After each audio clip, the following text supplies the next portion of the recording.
Sankalp representing PMSEIF World. Welcome to yet another episode of MK Alpha Events. And today's topic is very interesting. It's called How Alternative Investments Are Changing the Way HNIs and Ultra HNIs are Creating Wealth. So this has been talk of the town for a while. A lot of innovation has happened here. A lot of new products have come, and we thought we'd get an expert here and discuss all things that are alternates now for HNI investors and ultra HNI investors. So let me introduce, as we customarily do at the beginning of the session, let me introduce all our esteemed guests. We'll start with Mr. Nitin Singh. Nitin, can you please wave to our audience today? Thank you. Although Nitin needs very little introduction, let me just give a little bit detail about his career so far and all the interesting things that he has done. He's an MBA from IIM Bangalore and a graduate in economics from DU. So he started his career with HSBC across multiple roles, and he spent a good 17 years there at HSBC across geographies and across various roles.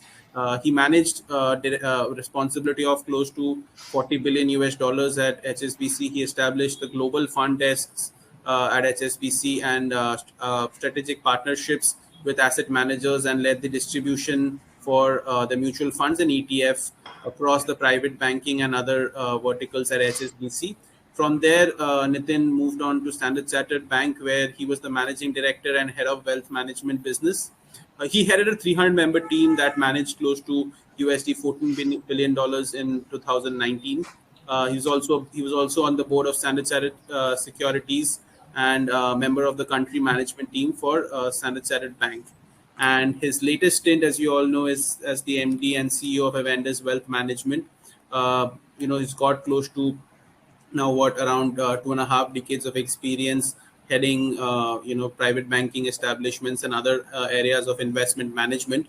So that's a deep and very, very well diverse experience that Nitin brings for us today, and it'll be a very, very interesting session listening to him and his views. And we have two veterans with us today asking the questions, Vikas and Sachin. So let me just start with Vikas. Vikas M. Sachdeva is the CEO of MK Investment Managers right now.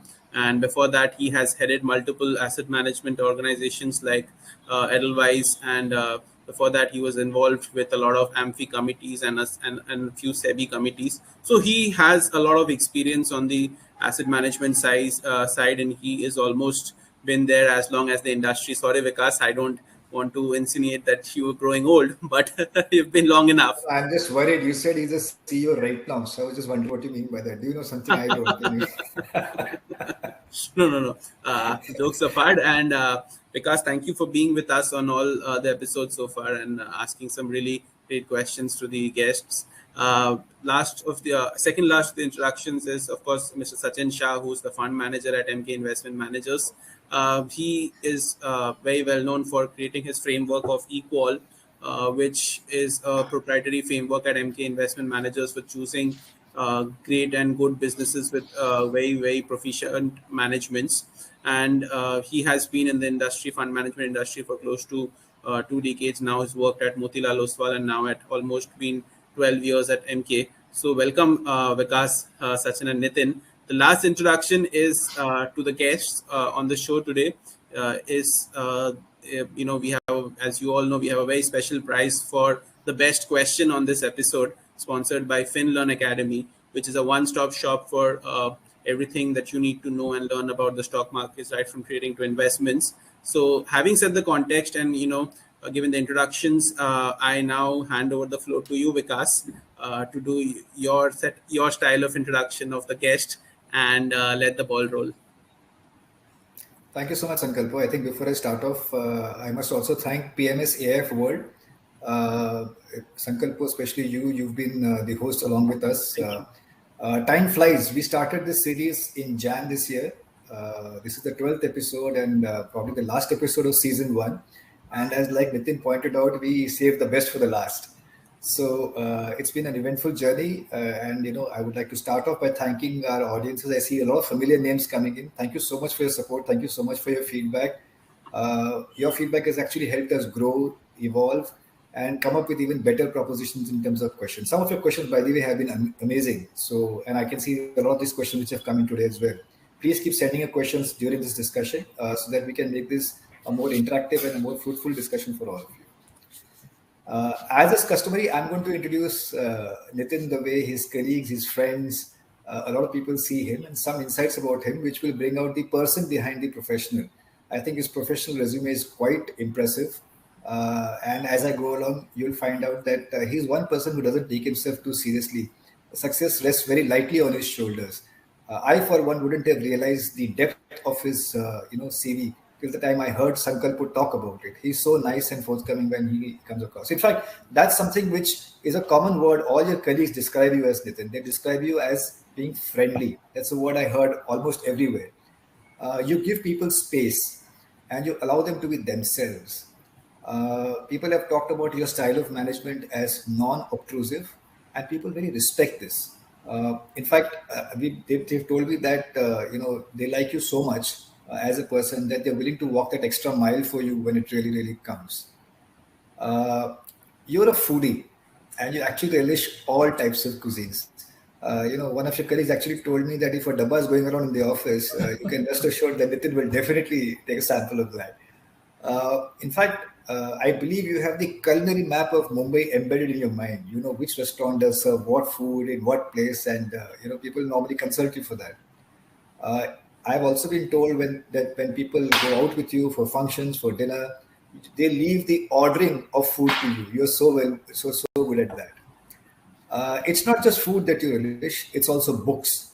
You're an omnivorous book reader. You have close to 100 books at home. That's amazing. 100 books at home. Of late, however, people have been noticing that reading has probably taken a backseat to the number of balance sheets and reports that you've been going through. Yeah. Fitness-wise, you have your moments, as they put it. When you are into it, you prefer yoga and gymming. However, since you're a foodie, you're such a foodie, you will probably lose 10 kg and then put 15 kg back on. You have a lovely wife, a lovely family. Son Johan is 9. Wife Priyanka has recently taken a break from a very successful career as a CXO level search executive. You also have a French bulldog called Leon, over whom the entire family dotes over. You're the life of the party, and I can imagine the last 24 hours that I've been interacting with you through the dry run and this, you must be the life of the party. People vouch for that. And usually you are the center of attraction at any event you attend. So if you have to find Nitin at every event, you can just go wherever there's a crowd, probably Nitin's at the center of it, is what I've been told. Last but not the least, and this is the one which I really love the most, your hobby is quitting cigarettes. You do that quite often. Thank you so much, Nitin, for taking time and speaking to us. It's a privilege for us to host you and get your insights. Thank you, Vikas, and I would just like to say that please treat everything that he says with a grain of salt, because it almost sounds like the only thing I do is party and eat food and not work. So I hope I'm able to dispel some of those notions during the course of this interaction. But thank you for having me here. It's a pleasure, given the luminaries who've come on the show, and I hope I'm able to meet everyone's expectations in terms of shedding some light on something that is truly exciting and something that was new to me as well 2 years ago when I made the transition from Standard Chartered to Avendus. And looking forward to this conversation with both of you. Heard some great things about both you as well as Sachin, and really looking forward to this conversation. So thank you. On that note, taking a more serious note, let us start the questions. So, I'd like you to, for the sake of the audience, start by defining. Because I just ran a poll before we go to the questions. Let's just discuss the audience here, and we'll give perspective to Nitin. So I just asked, I have invested in these alternates. The options were PMS, AIF, PMS, and the second option was AIF long short. The third was AIF private equity, private debt, crypto, or REITs or InvITs. 75% of the audience has invested in PMS, and AIF long short is another 12%, and AIF private equity or debt is another 10%. REITs, crypto is none, and REITs and InvITs are around 8%. Maybe you'll have a lot more people talking about crypto once the budget session happens. So right now it will be none. I'm not surprised. But it's very interesting. Nitin, when I started my career off in asset management around 25 years ago, At that point of time, mutual funds used to be alternates, and mutual funds have become mainstream right now. So how do you define alternates in today's context? How are they different from mainstream investments? No, I completely agree with you, Vikas. And I remember when you and I were talking, we were talking exactly the same thing, saying that when we started our careers, people used to say, like, why should I put money into a mutual fund? How will I burn my hands? Nobody had a sense of fixed income or equity. And the way that, and getting every SIP used to be one, a moment of celebration compared to touchwood where the industry is today.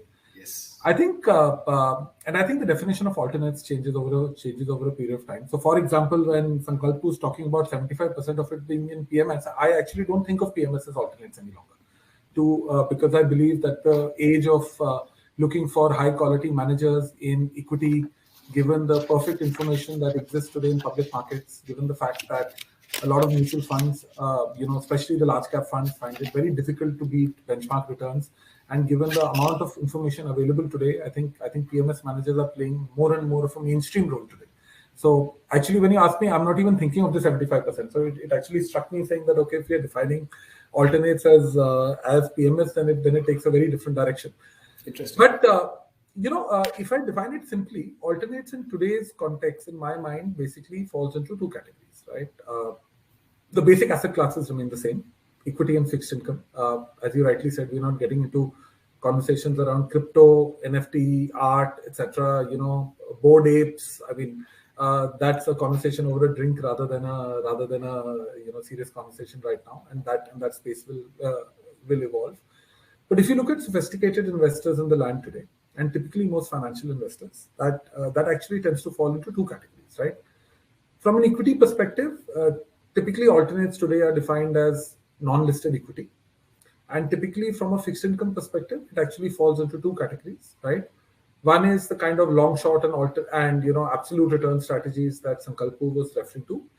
But I think even more and more, it actually refers to non-tradable debt, right? And therefore, when you're looking at both equity and fixed income as asset classes, to a large extent, you can separate them between public and private, both in terms of equity and debt. Typically, the nature of these investments is, and just a rule of thumb, they're typically more illiquid. They're typically less understood, right? They typically have the propensity of being able to offer a higher return, right? They typically tend to attract higher tax, actually. As I said, information is not as widely available. And I think the last piece, which is very unique, is that you will typically tend to see both managers, outfits, as well as firms being typically people who are new generation and entrepreneurial rather than institutional. So I think that's how I would actually define alternates in today's context, right? Be it in terms of non-listed equity, be it in terms of non-tradable debt, right? And then, of course, you have many asset classes below it, be it in terms of, long short, be it in terms of looking at, venture debt, venture equity, early stage, mid stage, late stage. So that's really the definition that I would put in terms of alternates today. That's very interesting, and thank you for such a nuanced perspective on alternates, which probably brings me to my next question. The way alternates are looked at, I think the regulator has a filter in terms of a minimum ticket size. That is what I think is one criteria to define savviness of the investor coming in. Obviously, there is a lot more which an investor needs to take in. You talked about illiquidity, you talked about returns, and it's probably a savvy investor which can come in. But savviness here is defined by the regulator primarily in terms of the minimum ticket size. According to you, which type or what type of investors should seek out alternates as part of their portfolio? What should be the investor profile? Okay. And I think it's a very good question. And I think the answer is just not one. So the answer is not only in terms of size of portfolio, but I think it's also in terms of the sophistication of the customer and the kind of understanding that he has. So typically forget the size of the portfolio, but if you're a person who has a conservative risk profile, right, where you are basically uncomfortable with, let's say, loss of capital in any form or manner, both either in the short term or the long term, and you are typically a person who, so if you take a step back and you look at risk profiles, you're still talking about conservative, moderate, aggressive, and you can come up with many of them in between. The kind of behavior that I have noticed over the last few years is basically two. One is typically that more and more UHNIs, and typically I'm talking about people who today have a financial wealth in excess of, let's say, 25 to 50 crores and upwards, right? As well as people, and therefore people who can afford the liquidity within the portfolio, right? Secondly, people who have a mindset of trying to ensure that they're able to sustainably beat inflation within their portfolio on an overall asset allocation perspective and truly create alpha, right? Thirdly, are people who are basically able to can hold assets over the longer term and can take the vagaries of the typical cycle that goes with these assets. And fourthly, people who are really willing to pay a fee for the value add that this provides is really the investors that I believe are suitable for this. Now, typically, if you actually look at it, it's very interesting because when these trends become more and more popular with UHNIs, you tend to suddenly see a democratizing of this access opportunity that happens. And therefore, crypto is a perfect example, right? It's actually started from the bottom up, right? So therefore, you've got millions and billions of investors investing. People are talking about $6 billion of flows, etc., that are happening. I don't know how that story will end, and I don't think we should use today's forum to talk about that. But you're similarly seeing the story happen in private market assets as well, right? You've got two ends of the spectrum. You've got one is sophisticated investors who over the last few years have taken I think for sophisticated UHNI investors, alternate assets are becoming more and more mainstream. And I'll actually answer that question for two reasons. Because they're realizing, if all of you remember, there's this very famous guy called David Svensson, and Sachin would surely know, given that he's a investment professional, right? Who ran the endowment for Yale, right? And he unfortunately passed away about a year ago, but he was one of the most successful institutional fund managers globally. And he propounded this thesis about perfect markets and imperfect markets, right? And he basically said that as markets become more and more perfect, which is basically stuff like, from an Indian perspective, let's talk about public equities, let's talk about AAA debt, let's talk about a lot of assets where there's a lot of significant amount of public information available. Today, the democratization of that information and the fact that it is available at on this basically means that the propensity of a fund manager or of anyone to make significant alpha, right, over market returns becomes smaller and smaller. Therefore, typically what tends to happen is that for any sophisticated investor, you're basically looking at two pockets of assets. And because I'm sorry, I'm actually digressing. No, this is very interesting. Please go ahead. Yeah. But typically, you look at two pockets of assets. You look at public market assets, be it either equity or fixed income. There, the biggest piece is that how do you ensure that you meet market returns, and how do you find the cheapest cost of getting into those assets, right? Correct. And therefore, which is why the preponderance of ETFs, hedge funds, REITs, InvITs, Bharat Bond, all of that has taken off to a different level and scale.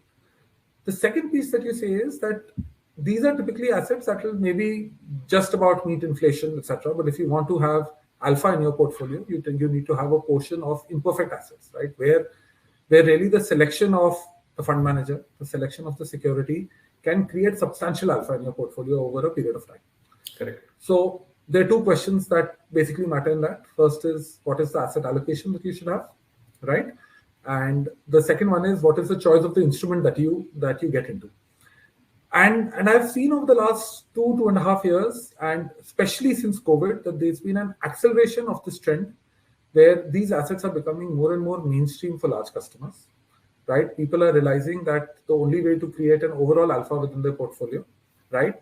And I like to call it to future-proof their portfolio, right, is to have exposure to these assets. And it falls both across equity, fixed income. It'll fall both across access through early stage, mid stage, and late stage funds, as well as access to direct deals, right? But people are actually now thinking of these asset classes in almost exactly the same way that they were thinking about public markets earlier. You should have mid cap, you should have small cap, you should have large cap, you should have sectoral biases, you should have thematic plays, right? You should look at fixed income, across the whole spectrum.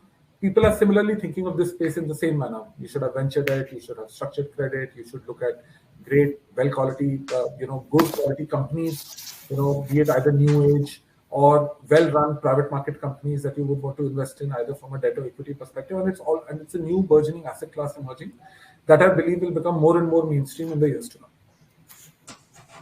So sorry, you asked me a question only about investors, but I ended up speaking much more. So my apologies. It's actually very nuanced. And honestly, I think the penny dropped when you started talking about the fact that the way people talk about it in public markets, mid cap, large cap, small cap, and all of that, and the way they're talking in private markets, I think I could just immediately make that connection, that correlation. So I think thank you so much for elaborating that. And I'm sure Sachin has a few questions now. Sorry, Sankalpo, you have something? Yeah. We can't hear you, Sankalpo. Sankalpo can't hear you. Sorry, the mic was off. So the poll that I did while Vikas was delving into that question was, why would I consider an alternate product? So just while we were discussing who is the investor, so the options were, why would one consider an alternate product? The options were returns, risk mitigation, participation in new businesses, novelty of the product, or more than one of the above. So 50% said that they would look at an alternate for returns only. 21% said participation in new businesses assets, and 15% said more than one of the above. So that's where our audience is looking at alternates at. Yeah, thanks, Sankalpo. Actually, that was exactly my question. Nitin, what I wanted to understand was that, generally the way investors perceive, why am I investing into alternates? And that's one of the big reasons, even the polls mentioned, that is to increase my returns. It's for getting better returns or getting higher returns. But in your experience, is that the only value addition that the alternates do to the entire portfolio or to the wealth? Sachin, a very good question, and I think also a very topical poll, and I was just laughing when I was taking those numbers down. But so I think firstly, as I said, and as I propounded earlier, I think this word alternates will soon be history, because you will start differentiating between, like the word mutual funds earlier used to be, right? It used to apply to everything across the board, equities, fixed income, etc. Right? My parents never understood it. Today, my same father understands the difference between a S&P and a short-term debt fund and and a mid-cap equity fund. And there was a point of time when all of that was the same, right? But I think they and to answer the question that Sankalpo said, I think the reason for that, I would say, is 100% more than one of the above, right? Which is that the value add of using is essentially the following, right?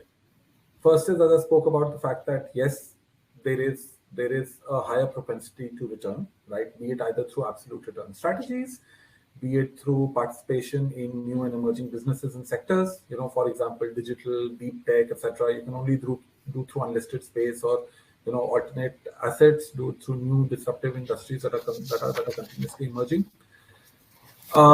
Interestingly, and I think all of you will agree with me, and including all of the members or listening as well, I think it's a great time to be an entrepreneur, because as we were growing up, and I think when Sankalpo spoke about the fact that I had spent 2.5 decades, I felt very old.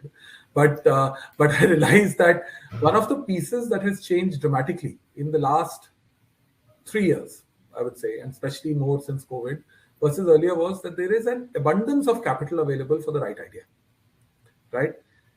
When we were all growing up, the biggest issue used to be capital for the right ideas, right? And therefore, we grew up in a world where capital was the most important piece. Today, capital is available for the best ideas.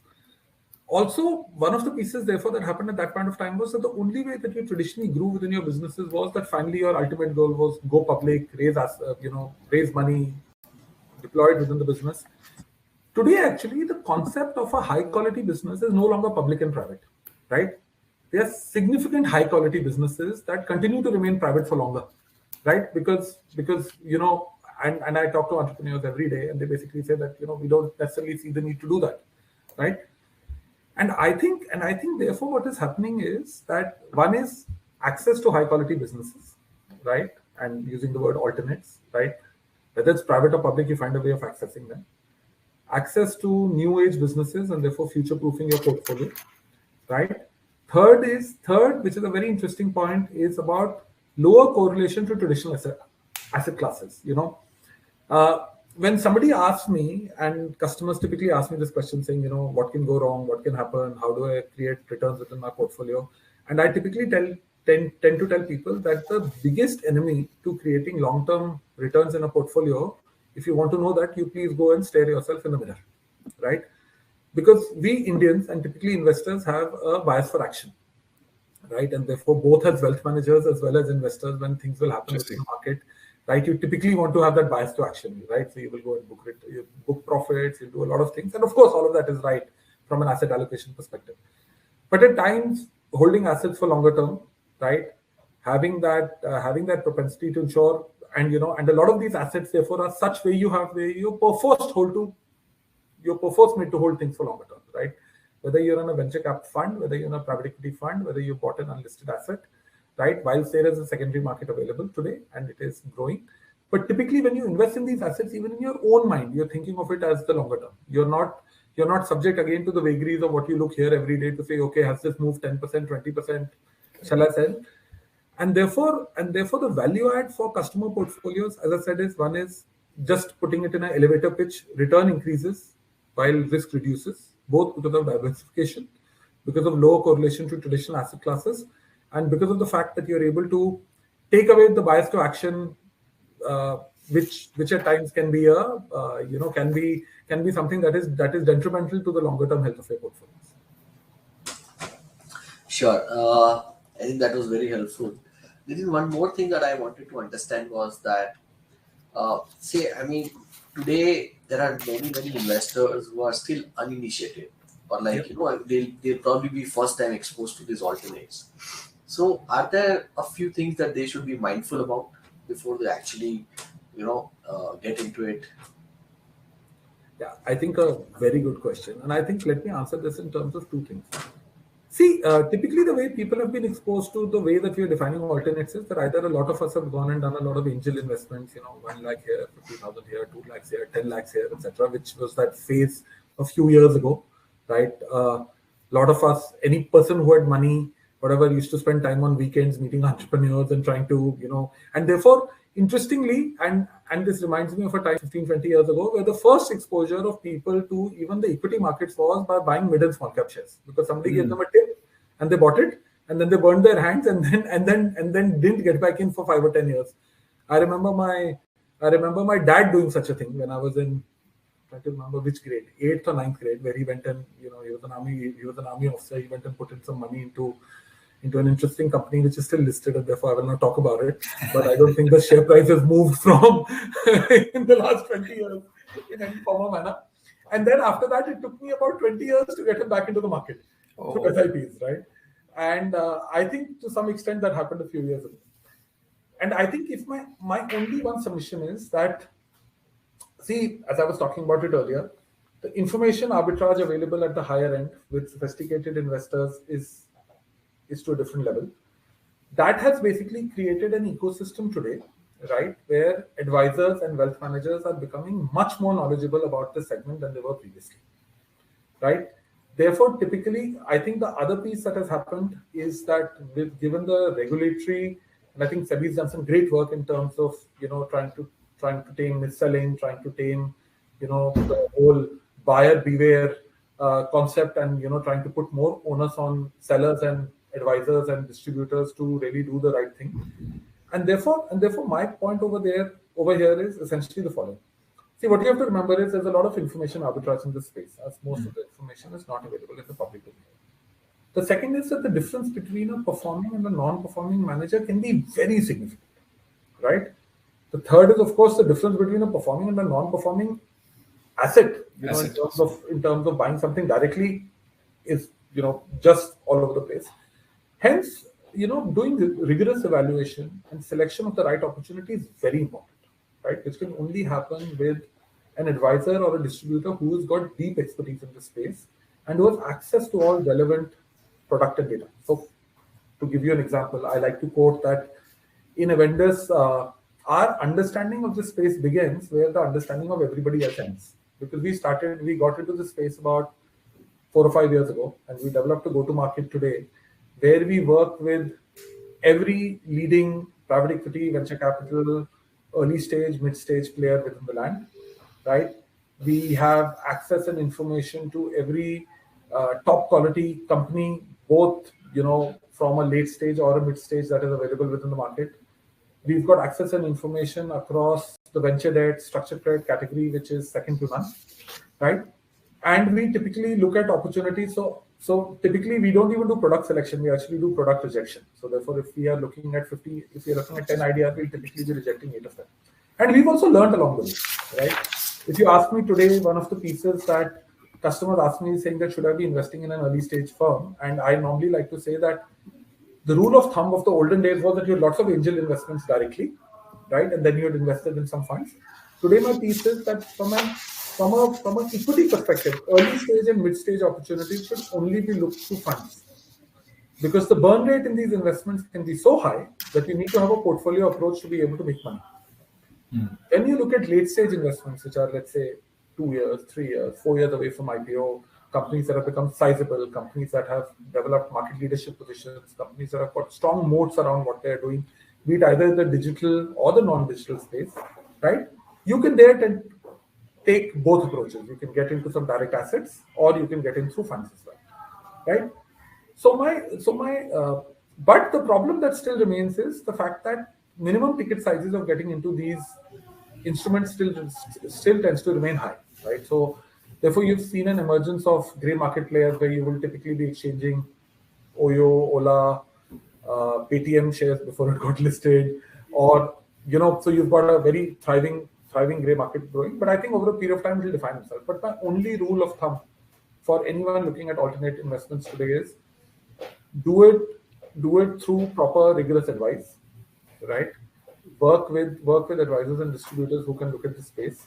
Diversify your portfolio, right? If you've got, start small, right? So even if you've got a large sum of money, you should typically dip your toes in and grow it over a period of time.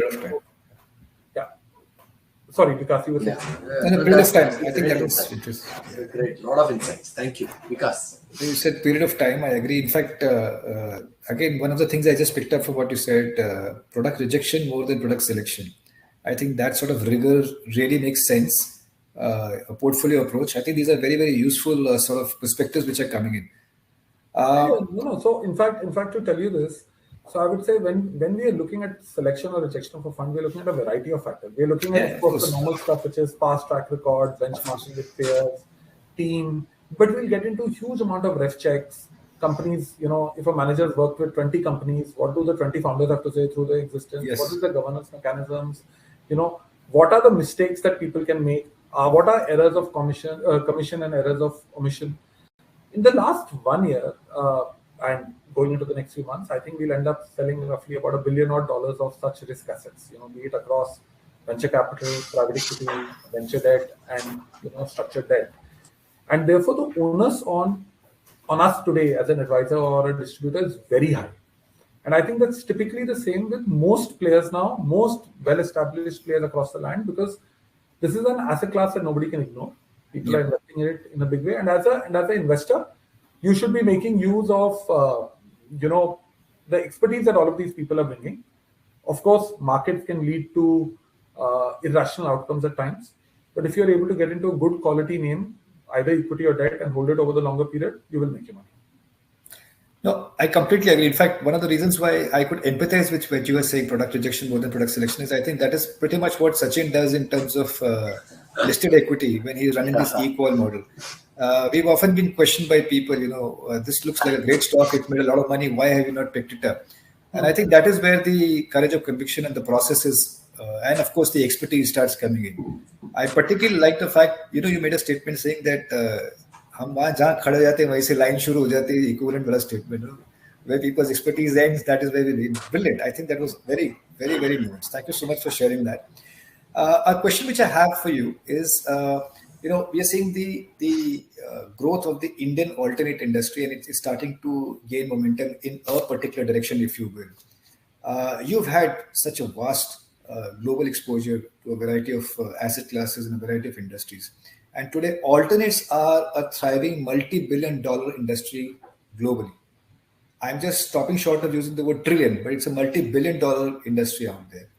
Do you think that the Indian alternates industry is moving around a particular trajectory which is akin to what the global alternates industry is, or is it something completely different which we are evolving on our own? No, I think as I mentioned earlier, this alternates the world. I mean, be it either in debt or in equity, is going to become more and more mainstream in the years to come. I think it is, in the West, especially the US, alternates are highly evolved, right? I mean, you look at SPICs, you look at SPACs, you look at various other pieces, you look at platforms that actually, create all kind of interesting variety of products. You look at how people perceive this, right? I mean, they're extremely involved. India is still in its phase one, right? Okay. However, there's been a lot of, and I'll tell you one of the reasons for that. And one of the reasons for that was the fact that quality managers in the past, be it either in equity or debt, always raised offshore capital, right?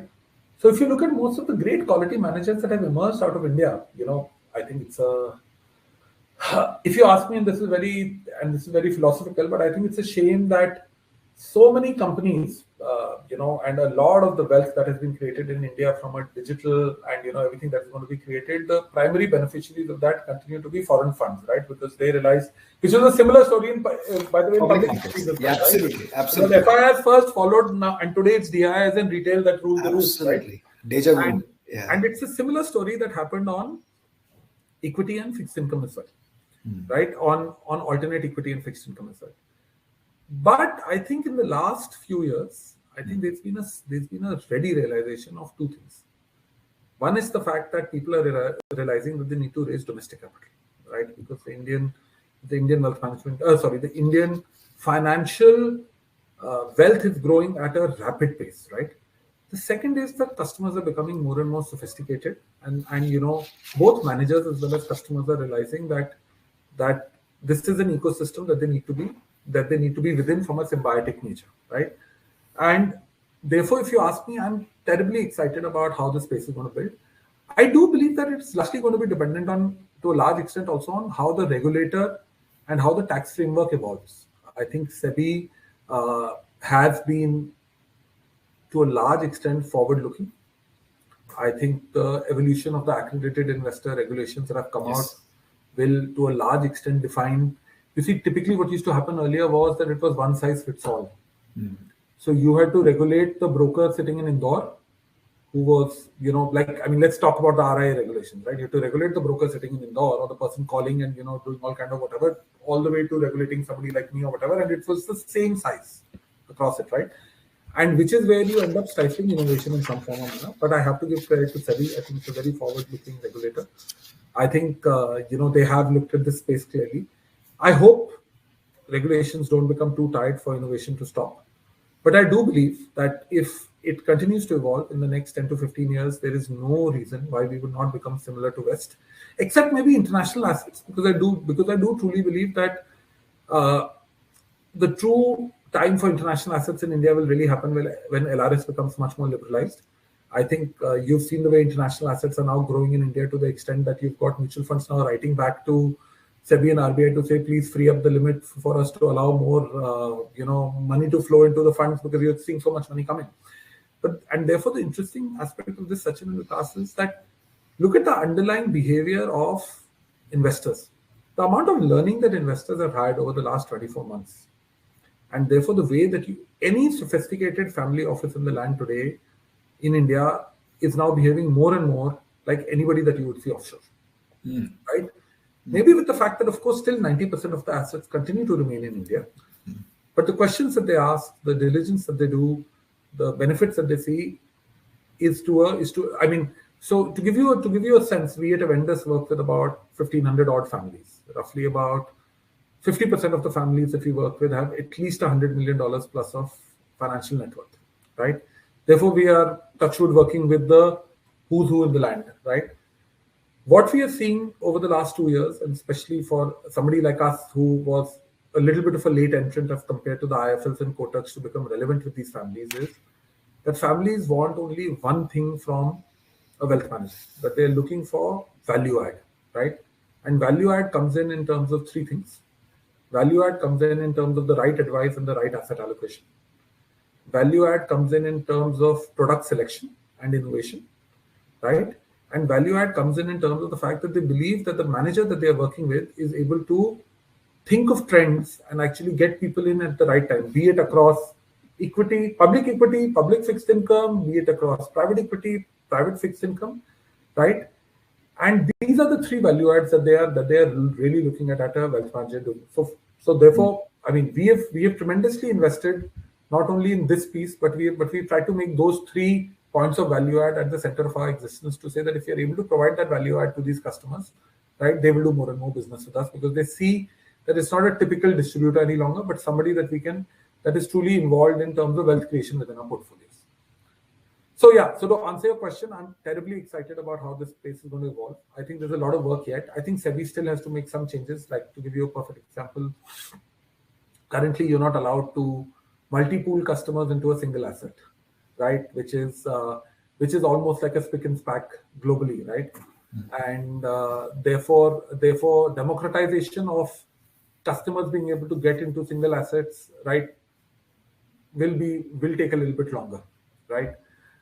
I think it's a process of evolution. If given the right guidance, tax still continues to be an issue for Cat 3, right? I mean, there are still a few niggling issues, but I think if people work towards the benefit of the industry, benefit towards trying to make this into a larger space, and I think this too will evolve. Very interesting. In fact, you've already answered my next question, which I was going to ask you in terms of what sort of alternate trends do you think will have a substantial interest going forward in this country? So probably I will skip that question. So I think one thing that I can talk about more and more is, I think there are 2 things that I've had. So if I take a step back and I don't talk about alternate trends, but if I talk about what's going to shape India in the next 10 years, and I'd love Sachin to comment on it as well. If you ask me, there are 3 trends that are unstoppable, right? And I'm not talking about markets today and how they are valued, etc. But the 3 trends that are unstoppable. The first trend is that there is a digital revolution happening in India, right? And therefore you're seeing companies emerge and you're seeing digital models emerge, which are completely disrupting traditional business models. The go-to market, the target addressable market, how these businesses grow, how they are solving for specific problems, right? And how they're building moats around their businesses is just outstanding, right? And it's going to change the shape and nature of the way India functions, right? I think we can have hours of discussion around how this is, but I think all of us realize that this is now at the center of existence of our lives, right? And I think just the rapid emergence of this, right from rural to semi-urban to urban, and how you're seeing amazing B2C businesses emerge, B2B businesses emerge, SaaS-led businesses emerge, is just outstanding. And this is what will create the next wave of wealth creation in India, both for traditional businesses and new businesses, because even traditional businesses are reimagining their business models built on the back of digital. So that is the first trend that I think is going to create wealth creation in India. The second trend that I believe, which I think the time has come to roost finally, is of large-scale manufacturing in India, right? Many times over the last few years, and I'm sure Sachin and Vikas and you, we've all done that whole, shown a slide with the dragon and the tiger and said, this will happen and tiger will come up, etc., etc. But I do believe that the time of large-scale manufacturing and this China Plus One strategy to a large extent is playing out. And if we get our act right over the course of the next year or so, the big are becoming bigger. There is large-scale manufacturing trends that are emerging in India. There are brownfield and greenfield projects being launched all over the country, and the nature of balance sheets of companies, of market leaders in India today is much more stronger than it has been in a very long time. And therefore, I believe that in this space as well over the next 10 years, you'll see amazing wealth creation opportunities. And the third one is really the whole ESG piece, right? I mean, be it right from electric mobility to sustainable, well-run, governed businesses, right? I think these 3 trends will define India over the next 10 years. And therefore, to a very interesting point, access to these 3 trends, right, be it either through equity or debt, today lies within traditionally the alternate space, right? Interesting. And therefore, be it alternate equity, be it alternate debt, be it venture debt, be it high yield credit, I think people should be very closely looking at this space and making it more and more mainstream within their portfolios. In fact, Super. Sachin, before you go on to your questions, I just realized that it's already been 47 minutes since we've been. So no wonder I think people love you, Nitin. I've just got caught up in the entire conversation. I didn't realize Yeah. it's been very, very engaging. So what I'm going to do, Sachin, is a lot of audience questions are also coming in. After a couple of questions, I'm going to straight away switch to audience questions in the interest of time. Is that okay with you, Nitin?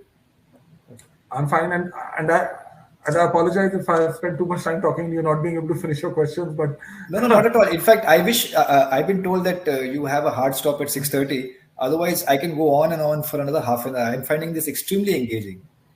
Yeah. Yeah, Nitin. So, all the three trends that you mentioned, and I think I can't agree more. We internally are actually really strategizing that how can we actually play all these three themes in our public market investing.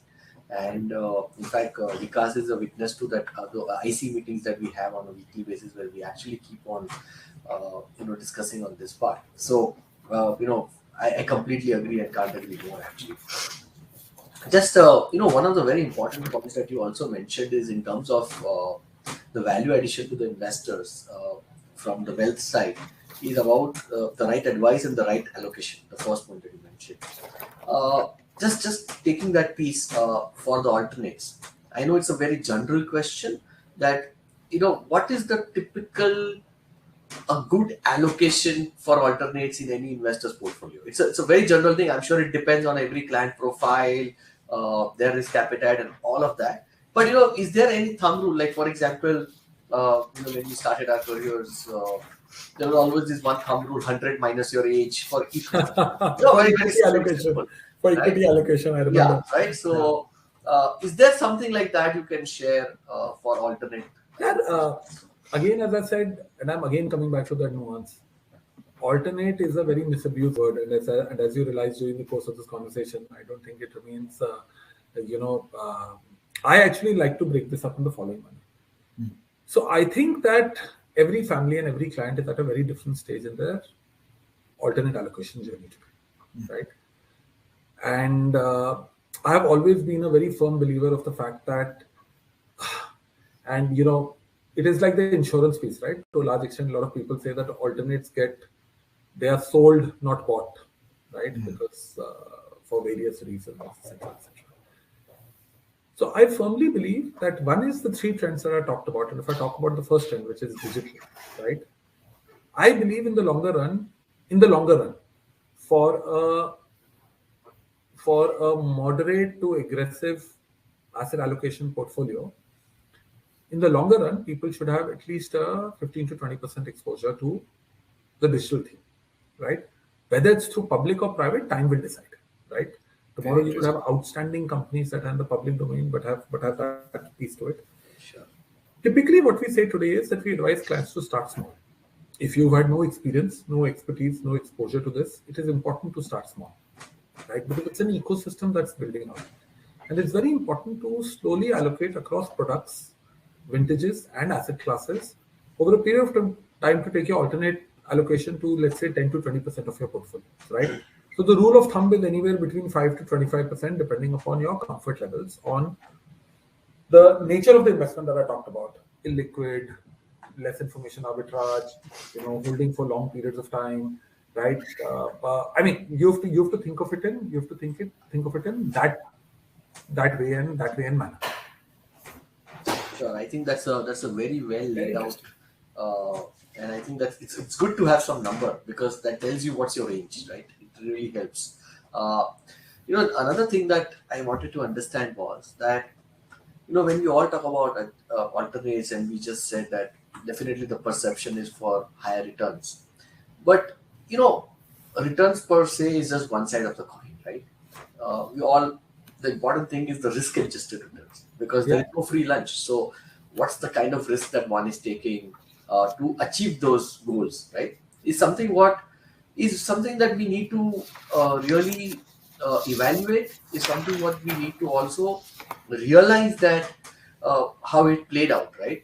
And I really always struggle with my investors when say, "Oh, your return is little lower than the fund ABC," and then I say, but my idea was to take much lower risk, and genuinely, and that's where the risk-adjusted return comes into play. So how does one really sensitize the investors that return is only one side of the coin? High returns for alternates is one side of the coin, but you need to really also understand the kind of the risk that one is taking. So, so taking a step back, and if I go to what Sanketu said originally, Sanketu defined 4 asset classes as alternates, right? Forget PMS for a minute, but he also talked about, let's say, long short funds, right? From no stretch of imagination will I say that long short funds are high return, high risk gains, right? Compared to his defining crypto, compared to his defining private equity and debt, and compared to his defining REITs and InvITs as well, right? Because that's an asset class that I believe is actually, I believe both long short funds and REITs and InvITs are asset classes that are becoming more and more mainstream actually. A traditional investor would actually, traditional investors are actually now getting into it more and more. So I do believe, coming back to what I had spoken about earlier, that it is, you have to look at it from a risk-adjusted return perspective. And it's just not about looking at, chasing return, right? Risk is defined in very different manners, right? First is, I do believe that this is a hedge to traditional asset classes because there is clear asset class diversification. Sure. There is clear lower correlation to a lot of asset classes. I mean, let's take a perfect example, right? Let's take the whole credit fiasco that happened in mutual funds. And I'm sure, given that Vikas has sat on AMFI, no mutual fund will be happy with me saying this. But the biggest problem that was that you had money coming into an asset class where the security that you were holding was longer term in nature and was illiquid, whilst the freedom of the investor to come in and out was to a large extent of a very different nature. So forget, and I think that was the crux of the issue actually. I'm not talking about the nature or the quality because I do believe that most fund managers held good quality stuff, etc., right? So it's very important to define both instruments, vehicles that you're holding them through, the nature of the holding period versus the risk versus the standard deviation versus how it compares to traditional asset classes. And you have to think one level deeper within this. So the same principles that apply in public apply to private as well. It's as simple as that, right? If people get into this thinking only of high returns, they will 100% burn their hands, right? The nature of getting a person to buy a structured credit instrument, holding a single, buying one single company and buying an MLD is very different from him buying a venture debt fund. Is very different to buying a private equity, very different to buying a late stage private equity fund. And for all you know, all three of them are offering that 15 to 18% yield. So sorry. We can spend hours discussing this, but I believe that, my fundamental answer is that the nuance with which you look at public markets is how you have to look at private markets. So it's not about alternates any longer. There is the same amount of nuance, early, mid, late, nature of fund managers, nature of holdings, quality of governance, all of that applies as much here as it does on the public market side. Perfect. Thanks a lot. That's very, very insightful. Vikas, all yours. So I've got terrific audience questions coming in, and some of them have come in on Twitter, directly mailed to me. Some of them are in the chat box here. Quite a few of them are perspectives. So in the interest of time, I'm just going to not talk about the perspectives. For example, Vikas Kothari talks about the own factor of AIF is like someone buying a BMW over Maruti, wherein the underlying is a car. So I'm not just going to go there, but these are perspectives, very interesting perspectives. I think quite a few of them have been generated after listening to you. So there are 6 questions I'm going to be talking about, and Nitin, please do let me know which question stimulates this discussion the most, because there's a prize for the best question. Kashyap Javeri asks a question: what is the global experience in terms of an inflection points for alternates to fly off? Even as Indians are aspiring, I'm sure the number of Indians with more than 1 billion investable surplus would be very pitiful compared to the developed markets. So what is the global experience in terms of inflection point for alternates to fly off? If I can just nuance it a bit, I think if you look at ETFs, typically, because I headed the ETF and indexing committee, I realized this, that typically it takes around 12 to 13 years minimum for an ETF to be part of the ecosystem, for it to be mainstream, and also institutional participation, which has just started happening here. So is there a similar template for alternates, or is it? I think we are at that inflection point today. Wonderful. So as I was making the point earlier to you before we started, where we were talking about some people that we commonly knew, I have now in the last 6 months seen large domestic families, sophisticated family offices, insurance firms, banks, large institutional investors, all domestic, start to participate within the space. People are getting into early stage venture capital, people are getting into deep tech, people are getting into structured credit, people are getting into venture debt, people are wanting to, and by people I mean the kind of people that I just spoke about, the institutional nature of the business, right? The regulatory environment has changed. IRDA allows, SEBI allows, EPFO has made some changes now. Yes. I think the point is now this asset class is becoming mainstream. Super. As long as there are no crazy mistakes, and and of course market cycles will go through it, but this is going to become mainstream. You cannot ignore it any longer. You remind me of this this book which I have just read recently. Thank You for Being Late. It's written by Thomas Friedman, and he talks about the fact that the whole landscape, the global landscape, is changing because of three factors: change, rate of change, and global warming. And he says that the rate of change is now far more than the human's ability to adapt. So by the time you have rules for aggregators like Uber, you're already into driverless cars, right? So I guess alternates are actually going through the same thing. I think the rate of change is so fast. I think also one very interesting thing that nobody has realized is how there's an ecosystem building around itself. Yes. There's an ecosystem that has got built up through, if we talk just on the equity side, startup ecosystem where people are becoming successful, people are monetizing, people are investing back into more and more companies, right? There is an ecosystem getting built up where traditional families and LPs want to future-proof their businesses and therefore are working with fund managers as well as companies in the space. There's a full ecosystem building up to how it used to be in public equities, and therefore there's an ecosystem where so there's, you look at, I mean, whilst everybody's talking ill about crypto today, but blockchain is here to stay. Be it the largest bank to somebody like me, we all want to look at blockchain in terms of seeing how it changes the nature of our businesses and how it makes it more efficient. So I think this asset class is completely here to stay. Fantastic. There's a very cryptic question from Sarju Shah. I think what he's trying to ask is gold mainstream or alternate, and what is your outlook on gold? So I think gold has always been mainstream. I still believe that gold as a traditional hedge to traditional asset classes remains. I do believe that with inflationary pressures that come up, which at some point of time will come up in a market like India, and otherwise as well, right? Gold needs to be there within client portfolios. The view to gold is anything there. I mean, if you remember, Vikas, I was telling you last time, Goldman published a report saying 10x on gold, right? Which they did a few days ago. But I believe that if you are an asset allocator, see, money, it's a rule of thumb. Money is only made through two things. Money is made through asset allocation, and money is made through identification of the right managers at that level below, right? Which then translates into the right type of security. It's a three-stage perspective, right? And wealth managers play the role in the first two, and people like you play the role in terms of being the right fund manager to invest in.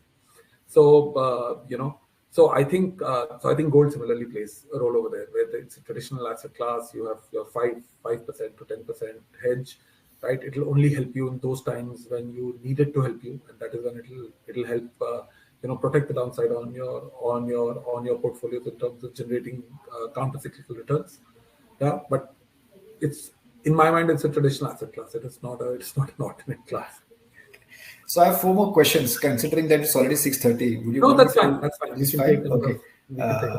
So very quickly, if you can just outline your views on these questions. Do you see Indian wealth managers equipping themselves to the nuances of alternates?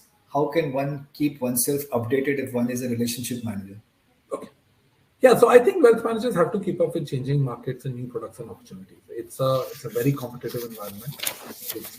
It's an environment where there is a dog-eat-dog piece, and customers are becoming much more and more savvy and much more and more demanding. We try to work with a lot of fund managers, both in debt and equity, and we try and keep ourselves connected with the updates and innovations that are happening within this market, right?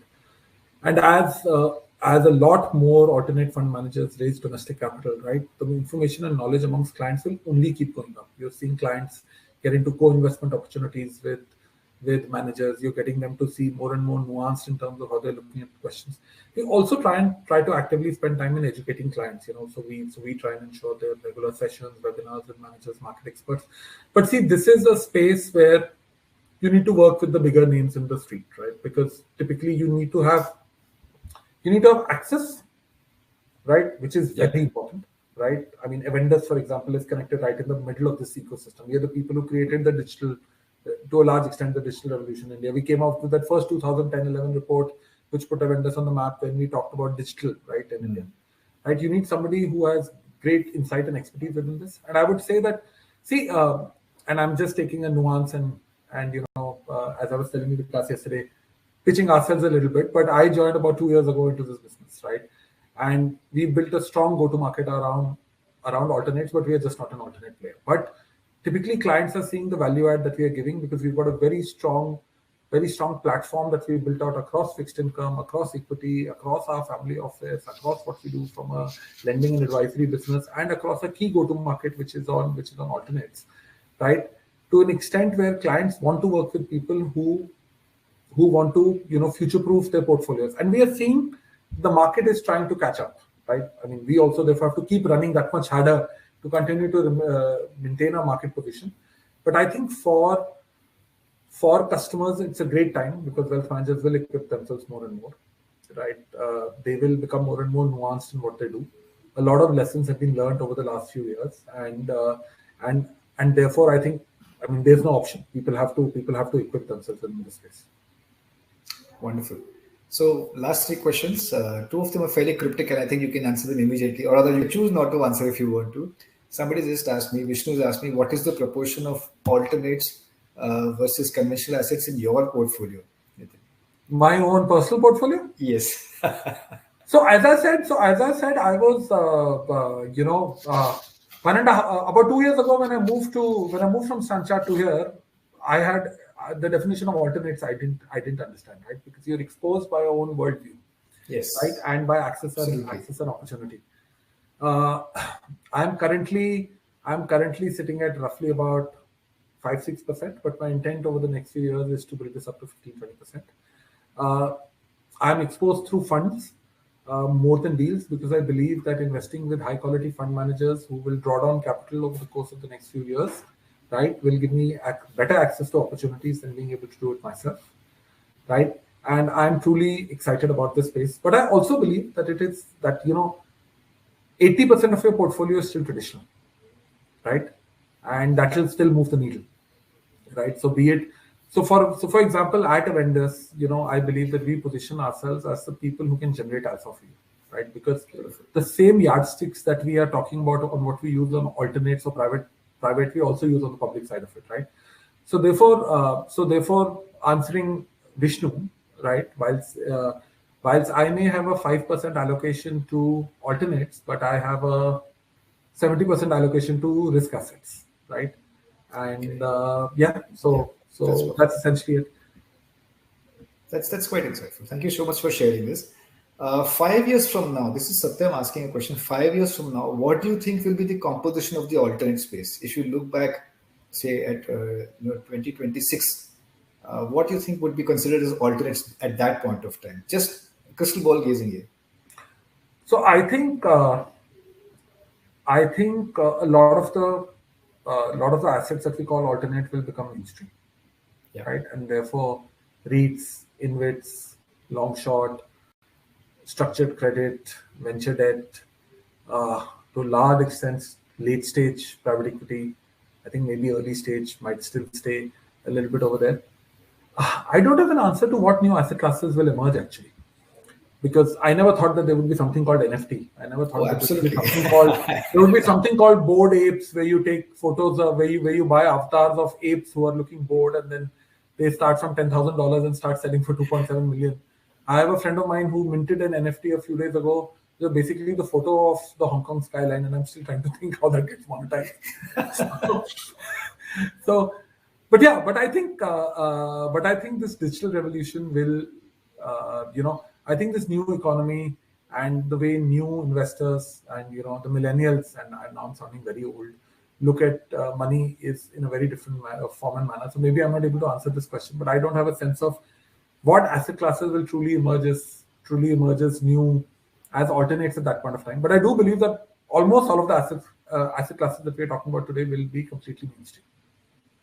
Very interesting, because while you were talking, I was just realizing that at one point of time, if you realize in Hindi commercial cinema, there used to be something called Bollywood and art films, right?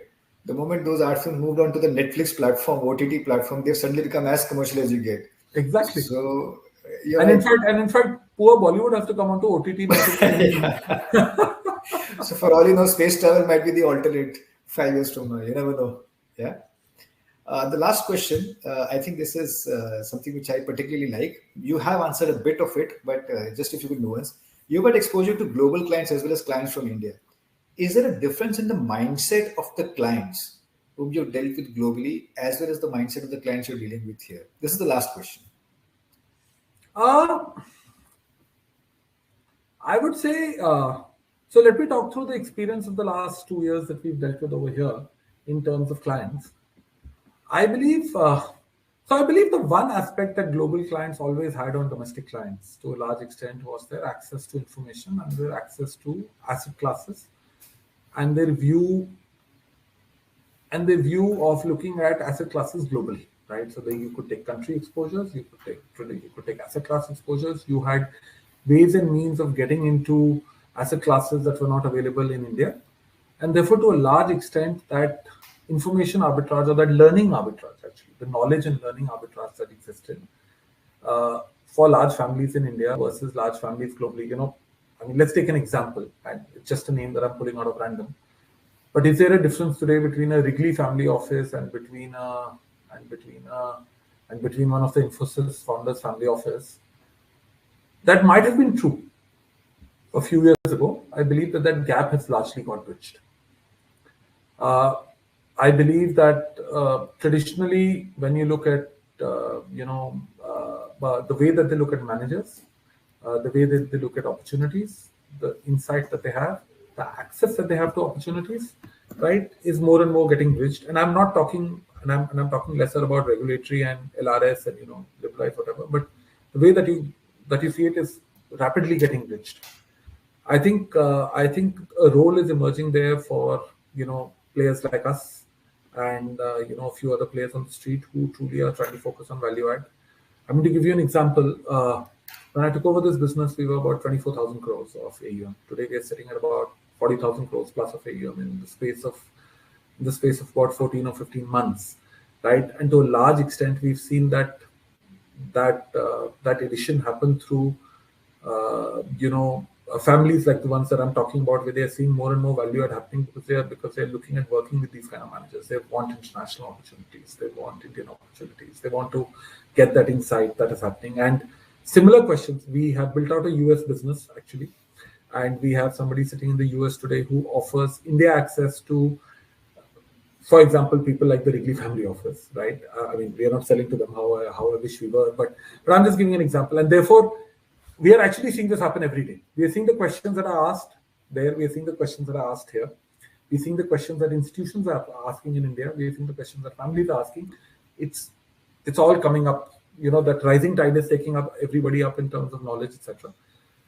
I think as access becomes more and more available, more and more democratized, as you see more and more families become truly international, this gap will also go away. Also, one very interesting trend, which is also happening on the non-HNI space, is the rapid democratization of availability of such opportunities. You're seeing interesting young kids open up platforms. You've got people, and I was talking to somebody yesterday who said that my son has never invested in a traditional asset class, but started first by investing in crypto. I mean, to give you an example. So I think at both ends, there's a rapid bridging of the gap between knowledge levels of domestic investors as well as versus offshore investors, and I've seen this firsthand. And which is why I'm terribly excited about what this space represents over the next 5 to 7 years. I think domestic wealth is growing at a rapid pace. I think somebody told, I remember somebody saying that the number of millionaires are very few. I think that's Kashyap. I think Kashyap was Kashyap Javeri. Yes. Yeah. So I think that's not true actually, because I think you're seeing a rapid pace of that. But you're seeing a rapid pace generally of financialization of savings happening. You're seeing people becoming more and more erudite and selective about opportunities that they want to get into. You're seeing platforms emerge at both ends, both the UU HNI as well as on the more retailish side, which will lead to this. And I think both across traditional asset classes, be it on fixed income or equity, or be it on private markets, I think this is clearly the era of knowledge, of accountability, of value add, of getting into good assets is going to play out for them. And there will be a big difference between the losers and the winners in this space. Amazing. So I'm actually torn between two questions which I think deserve a prize. The one which Kashyap asked in terms of the inflection point for alternates and the exposure to global clients, your exposure to global clients and your view in terms of the mindset of these two. Which of these two would you pick for the prize question? Or should we give it to both? I'm fine. Whatever you and Sachin believe. It was wonderful. So congratulations, Kashyap and Satyam. Lovely questions. And I can still see questions coming in my Twitter feed directly. So, but I'm sorry, this is all the time we have. Sankalpa, over to you. So, yeah, thank you, Vikas. Thank you, Nitin, for being so patient with us and answering all our questions. And I know for a fact you have an engagement soon, and in Bombay traffic you might be late. But thank you so much for taking the time and discussing all these things with us, and a lot of insightful things. Also, we got to know about how to look at alternates, who should be investing in alternates, and thank you for even letting us know what is your proportion to allocation to alternates. That's been very, very informative. Thank you to the audience for being as engaging and as participative as ever. Thank you, Finlearn, for the prizes. Thank you, Sachin. Thank you, Vikas. With that, I think we close season 1 and hope to see every one of you again soon. Thank you. Sure. Thank you so much. Thank you to all of you for asking me to join. So, thank you for your time. Yeah. Great. Thank you so much. Thanks, Uncle. Thanks. Thank you. Thank you, everybody. Bye. Have a nice day.